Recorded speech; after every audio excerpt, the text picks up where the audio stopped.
கிண்டி மருத்துவமனையில் மருத்துவர் தாக்கப்பட்ட விவகாரத்தில் மருத்துவ சங்கங்கள் அறிவித்திருந்த பணி புறக்கணிப்பு போராட்டம் வாபஸ் பெறப்பட்டு விட்டதாக அமைச்சர் மா சுப்பிரமணியன் கூறியுள்ளார்.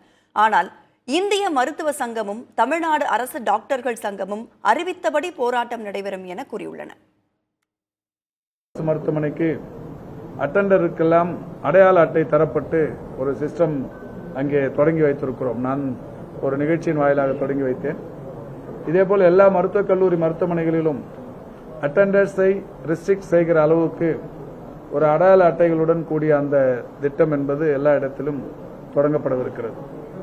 இப்படி இந்த மருத்துவ சங்கங்கள் அதிகபட்சமாக கேட்ட இந்த பாதுகாப்பு சம்பந்தமான நடவடிக்கைகள் அவர்களுக்குரிய பாதுகாப்புகள் என்கின்ற வகையில் பல செய்வதற்கு உறுதியளித்திருக்கும். ஆமாமா, வாபஸ் தான், எல்லாமே எல்லாரிடத்திலும் பேசப்பட்டது. எல்லோருமே மகிழ்ச்சியாகத்தான். ஆமாமா, அவ்வளவுதான்.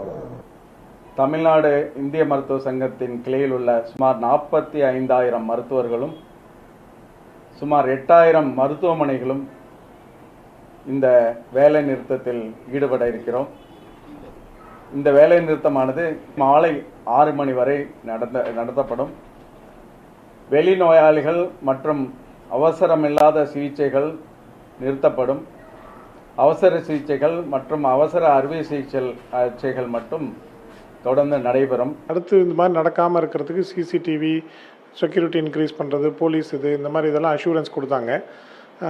இதெல்லாம் நாங்கள் நன்றி தெரிவித்தாலுமே நிறைய அஷூரன்ஸ் கொடுத்து நடைபெறாமல் இருக்குது. அதை இந்த தடவை ஆணையாக கொடுக்கணும் அப்படின்னு ஒரு வலியுறுத்தி இருக்கிறோம்.